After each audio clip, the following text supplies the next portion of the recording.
भाषा तत्व एवं व्याकरण। इसमें प्रश्न पहला है, निम्नलिखित मुहावरों के अर्थ लिखकर वाक्य प्रयोग करो।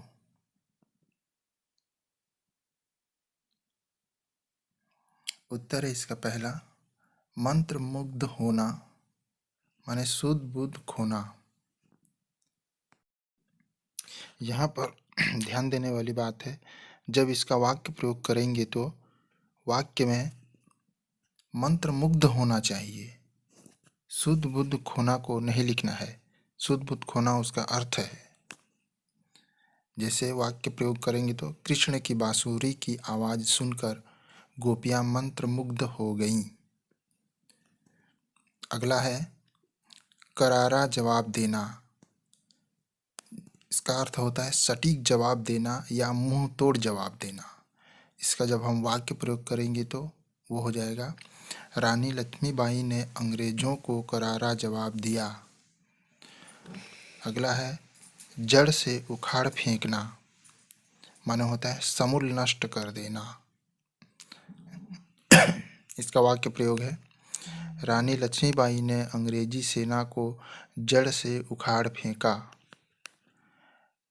अगला है छाया भी न छू सकना, माने होता है किसी प्रकार की हानि न पहुंचा सकना। इसका वाक्य प्रयोग है, अंग्रेज गुंडाधुर की छाया भी न छू सके।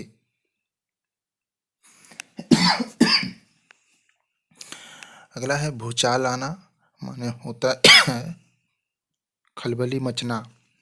और इसका वाक्य प्रयोग हो जाएगा, भूमकाल की शुरुआत से अंग्रेजी सेना में भूचाल सा आ गया। फिर है टकरा जाना, झगड़ पड़ना।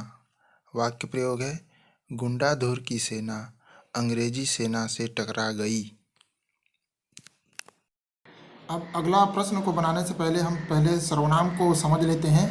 चलिए देखते हैं सर्वनाम किसे कहते हैं, उसकी परिभाषा। उन शब्दों को कहा जाता है जिन शब्दों का प्रयोग संज्ञा के स्थान पर किया जाता है। संज्ञा मतलब किसी वस्तु, स्थान आदि के नाम को हम संज्ञा कहते हैं, और उनके जगह में जो जिन शब्दों का प्रयोग होता है उनको हम सर्वनाम कहते हैं। उदाहरण अगर देखेंगे तो हम ज़्यादा समझ में आएगा। जैसे है मैं, तुम, तुम्हारा, आप, आपका, इस, उस, वह, हम, उनका, उनके, हमारा आदि। तो उदाहरण देखते हैं। जैसे उदाहरण है हमारा, आस्था स्कूल जा रही है। अब यही वाक्य को आस्था बोलेगी तो कैसे बोलेगी वो? मैं स्कूल जा रही हूँ बोलेगी। तो दोनों शब्द में कौन स्कूल जा रही है? दोनों वाक्य में आस्था स्कूल जा रही है, लेकिन एक वाक्य में आस्था है और एक वाक्य में मैं है। तो आस्था के जगह में जो मैं का प्रयोग हुआ है वो मैं जो है सर्वनाम है। मैं, तुम, तुम्हारा, आप, ये सब चीज़ सर्वनाम है। तो अगला प्रश्न देखते हैं। नीचे लिखे वाक्यों में रेखांकित सर्वनाम किसके लिए प्रयोग किए गए हैं? आपके प्रश्न में दिया हुआ है रेखांकित शब्द। उसमें जैसे क है, वन पर आदिवासियों का ही एकाधिकार था, पर दीवान बैजनाथ पंडा ने ऐसी नीति अपनाई जिसके कारण उस पर उनका अधिकार सीमित हो गया। तो यहाँ पर सर्वनाम जो है उस और उनका है। तो इसमें उत्तर देखेंगे, उस वन के लिए प्रयोग हुआ है और उनका का प्रयोग किसके लिए हुआ है? आदिवासियों के लिए। ख है, बस्तर के लोग सरल, निष्कपट और ईमानदार होते हैं। ये शांतिप्रिय भी होते हैं। ये आदिवासी कभी कभी अपने शत्रुओं को करारा जवाब भी देते हैं। तो इसमें जो शब्द क्या है? अपने हैं। तो अपने किसके लिए प्रयोग हुआ है? आदिवासियों के लिए। ग है, हम तुम्हें उस समय का प्रसंग बता रहे हैं। उत्तर है इसमें, हम जो है उत्तम पुरुष के लिए प्रयोग हुआ है और तुम्हें जो है मध्यम पुरुष के लिए प्रयोग हुआ है। आगे प्रश्न देखते हैं। प्रश्न तीसरा है हमारा, निम्नलिखित वाक्यों के खाली स्थानों में रेखांकित शब्दों के विलोम शब्द लिखो। मतलब आगे जो प्रश्न दिया रहेगा उसमें रेखांकित शब्दों का विलोम शब्द हमको खोजना है और उसको खाली स्थान में भरना है। तो उत्तर देखते हैं। जैसे क प्रश्न है हमारा, गांधी जी ने अंग्रेजों से सहयोग करने के स्थान पर खाली स्थान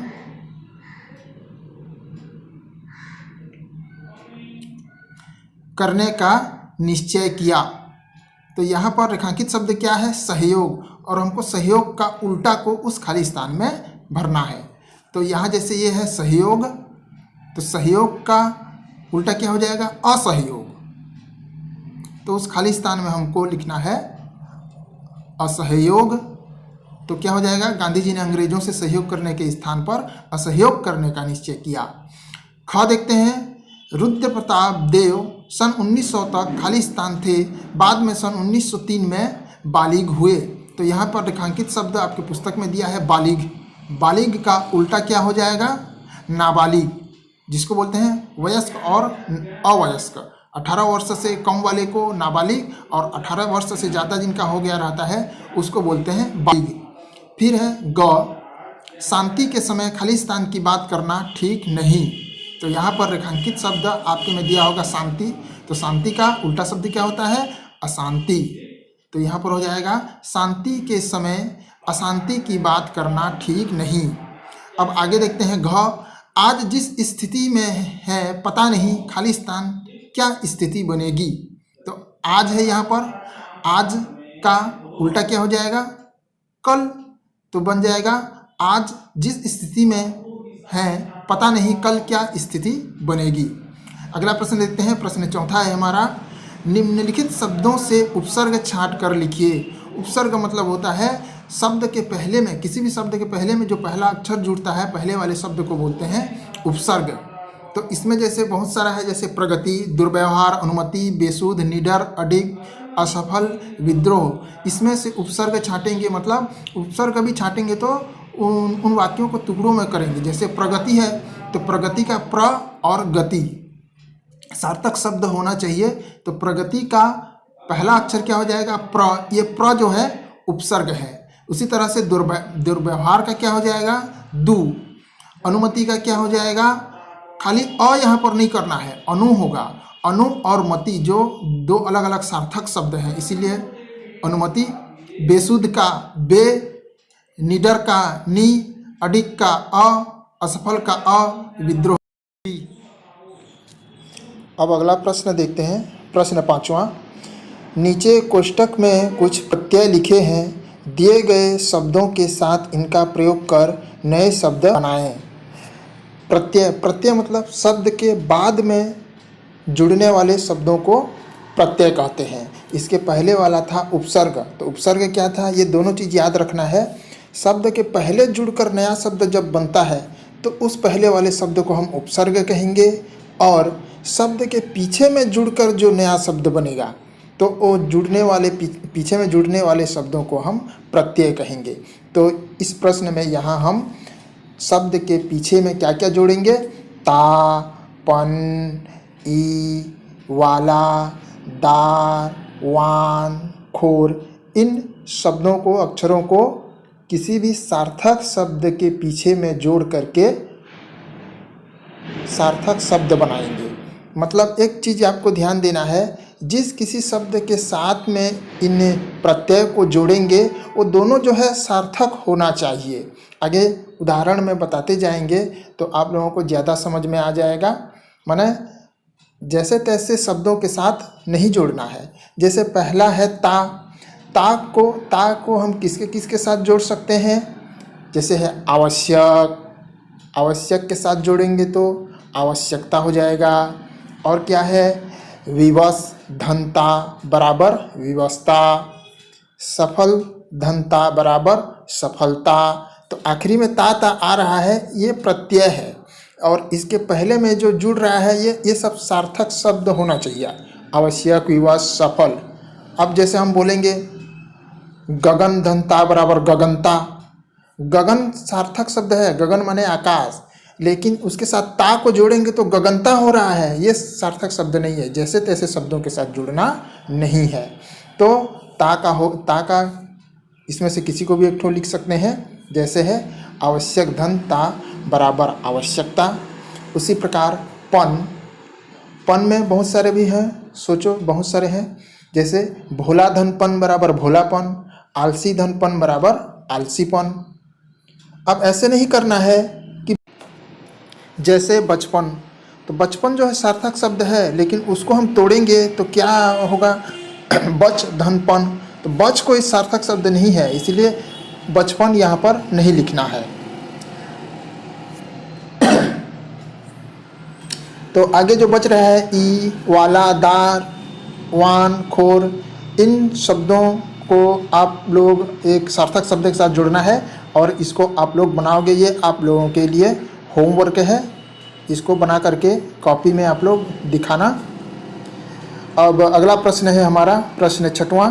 अब इसी प्रकार निम्नलिखित शब्दों को तोड़कर लिखो। तो ये तोड़ने वाला शब्द जो है बहुत सरल है, इसको आप लोग अपने कॉपी में बना सकते हो, इसको हम नहीं लिखवा रहे हैं। उसके बाद है प्रश्न 7वां। आधा ट और आधा ट और पूरा ठ मिलाकर 2 शब्द खोज कर लिखो। ये 7वां भी नहीं लिखवा रहे हैं, इसको रहने दो। अब प्रश्न 8वां दिया है। इस पहेली में 4 क्रांतिकारियों के नाम दिए हैं, दिए गए सूत्रों से इन्हें पहचानो और लिखो। तो इसको लिखवा लेते हैं। जो क्रॉसवर्ड है या शब्द पहेली है उसको हम नहीं बना रहे हैं, सीधा सीधा आप लोगों को उत्तर बता रहे हैं। तो प्रश्न पहला है जैसे बस्तर का क्रांतिकारी, तो कहने का मतलब है बस्तर का क्रांतिकारी कौन था? कौन था? हमने पाठ में पढ़ा है गुंडाधुर। दूसरा है काकोरी कांड का क्रांतिकारी राम प्रसाद बिस्मिल। झारखंड का क्रांतिकारी क्या नाम था उसका? बिरसा मुंडा। और चौथा है हमारा पानी के जहाज से कूद कर आया क्रांतिकारी। पानी के जहाज से कूद कर आने वाला क्रांति कौन था? वीर सावरकर। इसके बाद इस पाठ के कुछ अन्य महत्वपूर्ण प्रश्न भी हैं जिसको आप लोगों को लिखना भी याद भी करना है। जैसे है प्रश्न पहला, राजा रुद्र प्रताप देव के चाचा का नाम क्या था? उत्तर है इसका राजा रुद्र प्रताप देव के चाचा का नाम लाला कालेंद्र सिंह था। प्रश्न दूसरा, बस्तर के आदिवासियों की विशेषताएं लिखिए। उत्तर है इसका बस्तर के आदिवासी अत्यंत भोले भाले, अल्पविराम शांतिप्रिय, अल्पविराम सरल, अल्पविराम निष्कपट, अल्पविराम निश्चल एवं धैर्यवान होते हैं। प्रश्न तीसरा है हमारा, बस्तर का स्वाभिमान किसे कहा गया है? उत्तर है इसका बस्तर का स्वाभिमान गुंडाधुर को कहा गया है। प्रश्न चौथा, अलमार की लड़ाई में क्या हुआ? उत्तर है इसका अलमार की लड़ाई में 500 क्रांतिकारी मारे गए। इस प्रकार से ये गुंडाधुर वाला पार्ट जो है ख़त्म होता है और आज का ये ऑनलाइन क्लास में समाप्त करता हूँ। आप सभी बच्चों को बहुत बहुत धन्यवाद और आशीर्वाद।